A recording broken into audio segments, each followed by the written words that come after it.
Welcome to video number 2. So, we're going to go over a couple things in this video. 1, you installed everything. Is that it? No.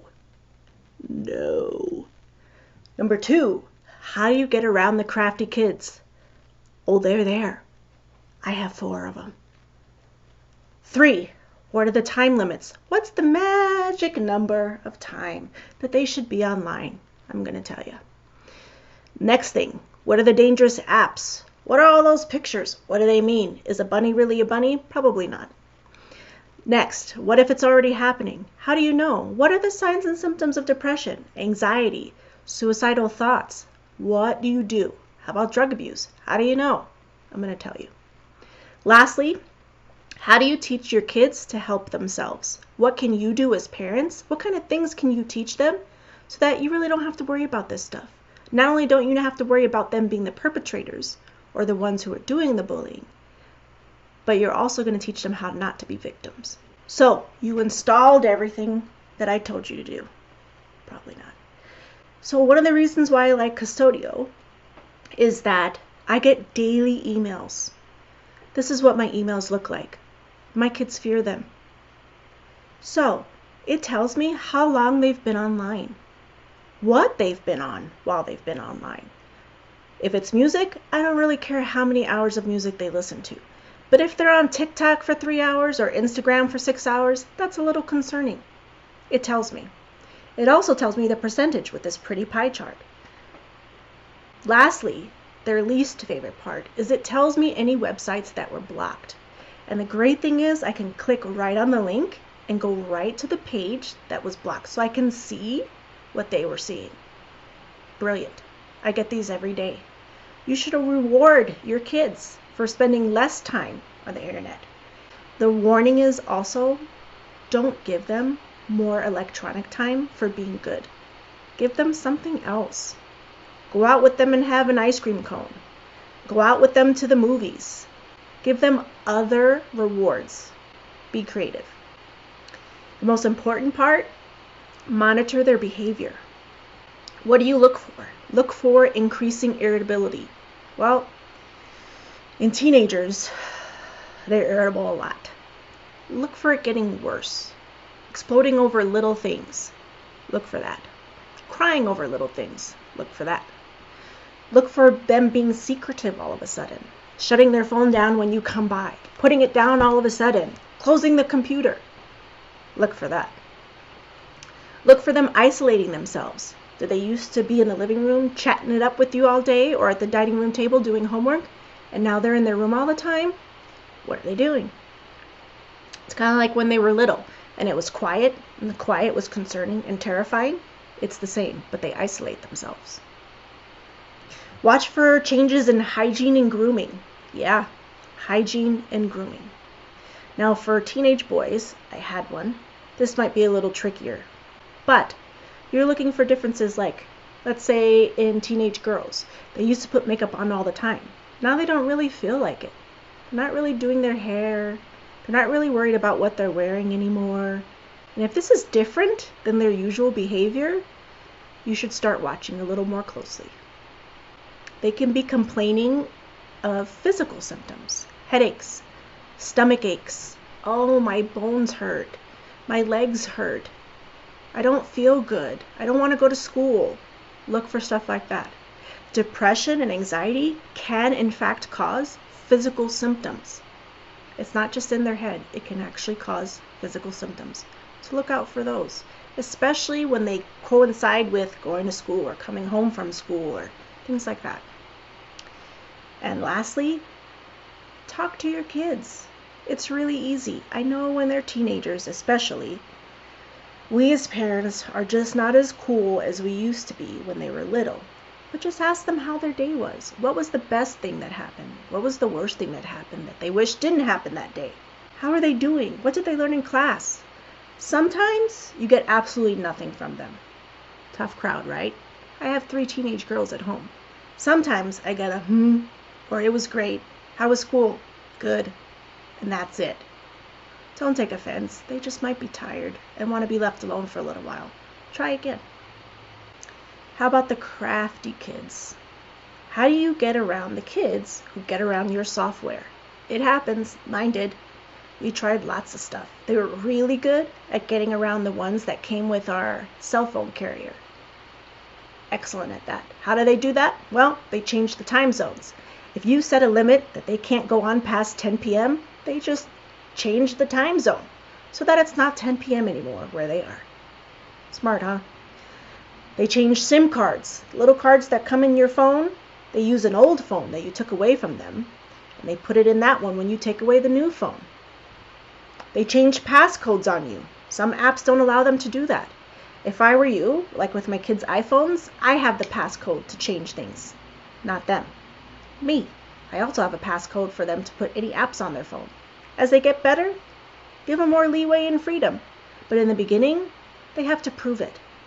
They try to uninstall some of these apps. Some of them don't let them do that. Some of them are hidden or not hidden. You can choose. Sometimes they use other apps to communicate. So what do I mean by that? They can use other apps that are not on a phone, let's say, that you take away. It might be on their iPad to communicate with friends or to video chat.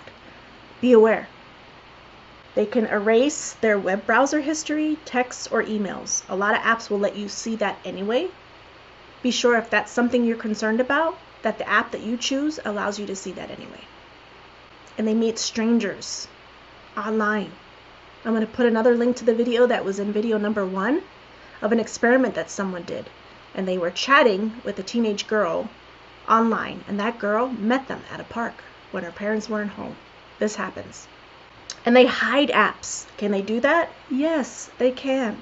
They hide apps, so when you're scrolling through their phone, you don't see the app that they've hidden, but it's there. So, how do you find those? Link is below. They hide it sometimes in folders, so they know their parents are tired and sometimes lazy. Maybe I'm just talking about myself. But they'll have a folder that's labeled miscellaneous. Doesn't sound exciting, right? And they'll have 5 different pages of apps, and you've scrolled through the first 3 and there's nothing exciting. Keep going. They'll hide stuff at the end, knowing that you probably won't go that far. Same thing with screens. If they have 5 screens on their phone and you're scrolling and you get to the 15th and you're tired, it might be on that screen that that app is hidden. And they can hide purchases too, of things that they buy on app stores or like Google Play. Link below to see how to find those. Crafty. So the biggest question that parents ask all the time is, what is the magic number? What is the amount of time that my kids should be on electronics? What is that number? Guess what? The number's 2. Horrifying. I know, like, how am I going to get my kids to only be on electronics, including TV, for 2 hours? Listen, sometimes it's more than that. Let me explain. Even though the magic number is 2 hours, there are things that can be done to kind of negate the risk with more time. So, the more they're online, the more risk. So, for example, if they're online 3 or more hours, their risk of suicide increases by 34%. 34%. If they're on electronics or the internet or social media for 5 hours or more, that risk goes up by 48%. It's a big jump. In addition, a study found that kids that are on social media daily have a 13% higher risk of depression. So what if your kids are on there more? Is it all doom and gloom? No, you can reduce the risk. How? Face-to-face contact. Yes, old-fashioned, face-to-face contact. What kind of contact does that mean? Well, it means anything that doesn't involve a screen. Reading a book that opens up. You flip the pages. You read. You can touch it. That counts. Reading newspapers. Nobody does it anymore. But magazines, they count too. In-person social interaction, hanging out with friends in person somewhere, that kind of tips the scales away from the risks. Sports, exercise, homework, jobs, homework. Yeah, homework. Religious activities, anything that's face-to-face and doesn't include a screen actually negates that risk. So in other words, if they're on screen time, their screen time total for the day is 5 hours, but they've spent 1 hour with friends and 1 hour at a job and 1 hour at a church activity, kind of lowers that. So if they did 3 extra things that were face-to-face, that 5 hours now really becomes the magic number of 2. Does that make sense? 5 hours, 3 hours of face-to-face equals the magic number. So dangerous apps, what should you look for? The Sarasota County Sheriff's Office put out this wonderful information on their website about what apps are dangerous and what apps parents should know. There's apps that look like a calculator. It's not a calculator. They can hide videos and photos and browser history that they don't want you to see in there with a secret password. TikTok, music videos, funny videos, kids love this site. The problem is, if they post a video, they can be open to horrible, malicious comments from other people, which is cyberbullying. Or worse, there's a location function on it that should be disabled, because otherwise people can find out exactly where this kid is that's posting this video. There's another app called Hala. It is a video chat app, and you can chat with people all around the world. Japan, Australia, just random strangers. I don't know about that. Whisper, where you can share secrets with anonymous people, and then you're open to if they think you're lame or not. Hot or Not, which is a rating app. I honestly don't understand this one. You put your picture up and people get to say whether you're ugly or not. Live Me is a video app that uses geolocation services, so it uses pinpoint location services so that people can see where you're streaming that video from. And they can earn coins to pay for photos and videos from you. Not okay. So what are some of the outcomes of cyberbullying? Well, some could be physical, can manifest themselves in stomach aches, headaches, nausea, sleeping problems, eating problems, emotional issues or mental illness, like anxiety, depression, substance abuse. Cyberbullying victims and perpetrators both have 3 times more likelihood of attempting suicide. Academic-wise, increased absences, of course, tardies because they don't want to get up and go to school, much higher dropout rates from high school, poor grades, lower standardized test scores.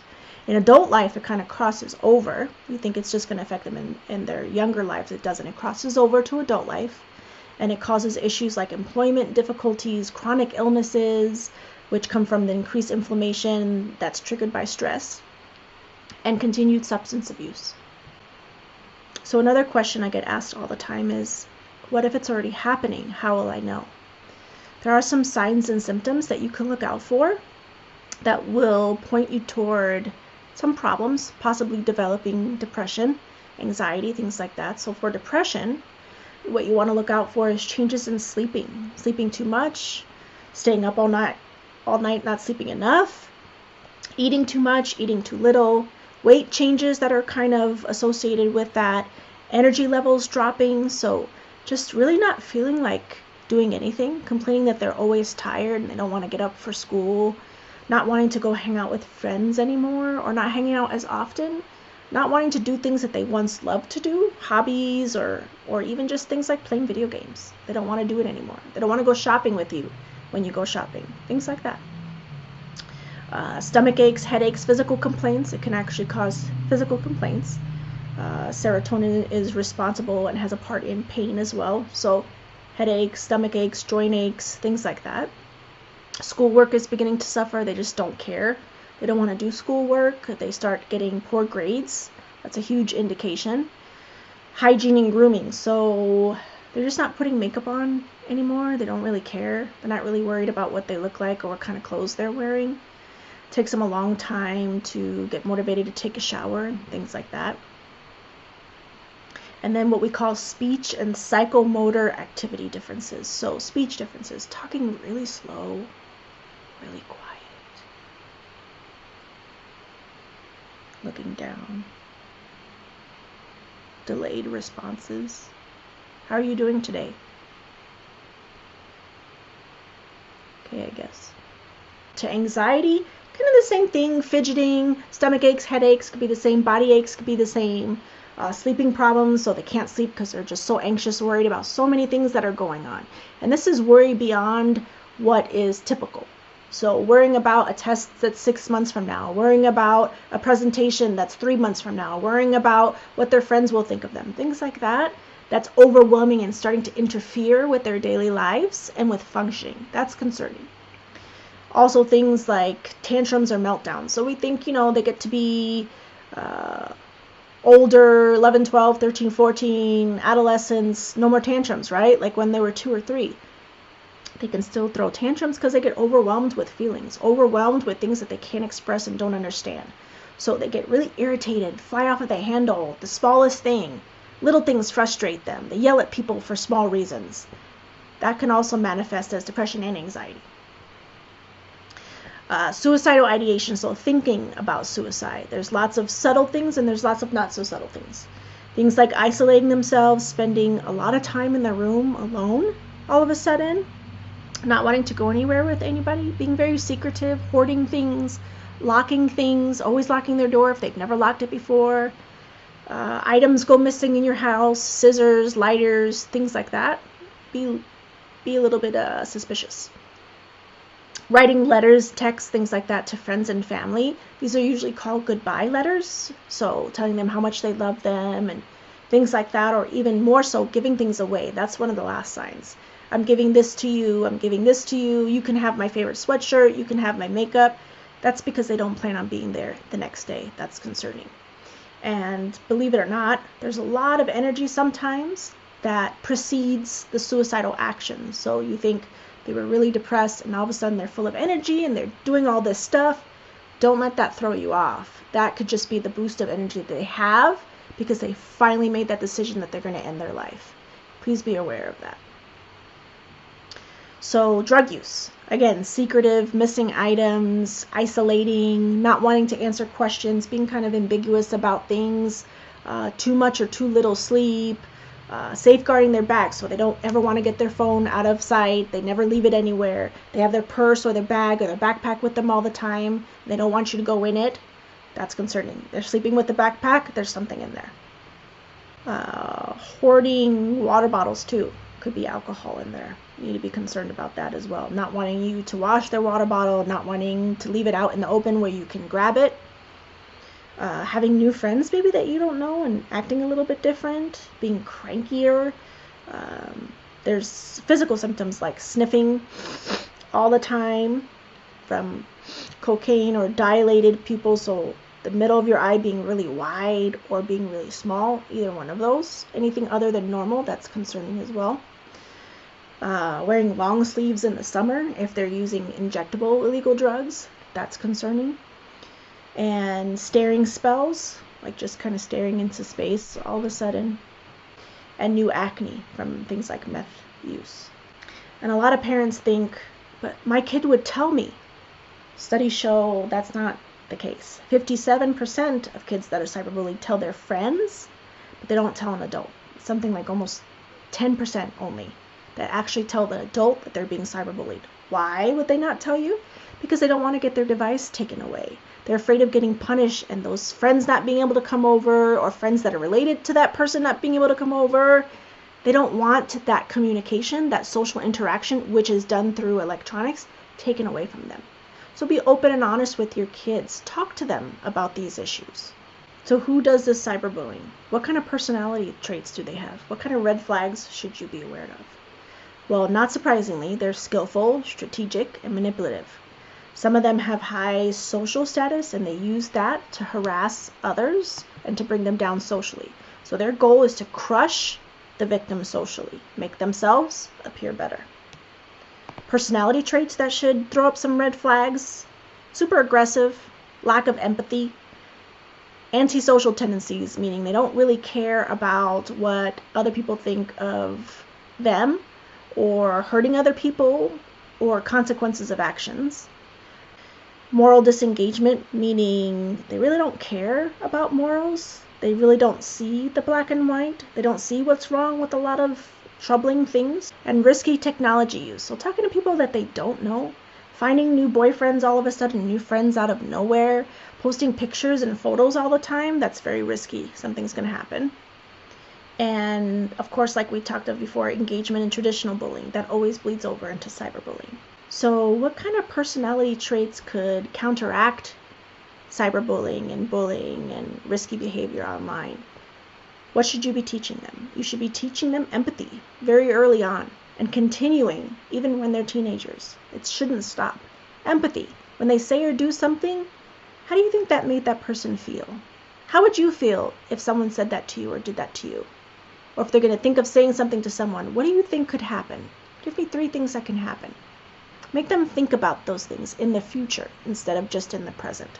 Teach them emotional management skills. So how do you control your anger? How do you control your sadness and rage and embarrassment? Teach them how to come back from that and not stay in the rage, not stay in the anger, not stay in the sadness. Try to help them understand the root of whatever that emotion is. And teach them that if they're sad or angry or things happen that are bad, it's not the end of the world. Things get better. They have to learn coping skills. School commitment in studies have shown to counteract cyberbullying and risky internet behaviors. So joining a sports team, organization, leadership, volunteering, things like that. And teaching safe intervention. After all that, and you teach them that, you have to teach them how to intervene. Kids are afraid when they see bullying face to face or when they're witness to someone texting and laughing because they said something mean. They don't know how to intervene. They don't know how to say, that's not cool, or why did you do that? They don't know how to say that. They're afraid of conflict. So go through role play with them and teach them about conflict and how to stick up for themselves and others. That's really important. And teach them when to be confrontational and when to walk away. Because we want them to be safe first and foremost, right? And let them know that if they're defending someone or themselves, you as the parent have their back.